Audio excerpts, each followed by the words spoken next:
Mara nyingi tumekuwa tukiona wasanii wa kiumwa wanaomba kuchangiwa kwa sababu ya ukosefu wa bima. Lakini kama itoshi, tunaona kuwa wasanii wengine ambao umri wao unakuwa umeenda wanahangaika katika umri wao uzee kwa sababu ya ukosefu wa mafao ya uzeeni.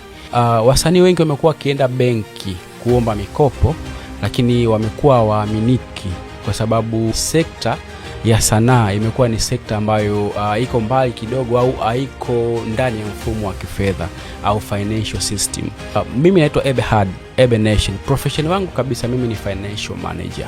Kifupi tu, hii podcast ambayo inaitwa Sanaa Pesa itakuwa inakujia kila wiki mara moja. Tutakuwa tunazungumza masuala ya elimu ya fedha kwa wasanii, lakini pia tutakuwa tunaangalia namna gani tutatengeneza mifumo ya kuweza kuwawezesha wasanii kuingia kwenye mfumo wa kifedha, taasisi za kifedha, kuonyesha fursa ambazo zipo kwenye sanaa kwa ujumla na creative industry.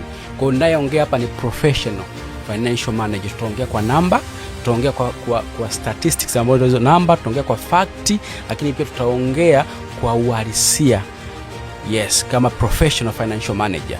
Kwa hiyo tukutane hapa kila wiki kwenye Sanaa Pesa podcast, na naamini kwamba itakuwa ni sehemu kubwa ya kuweza kujifunza na kufungua uwanda mkubwa kwa ajili ya maendeleo endelevu.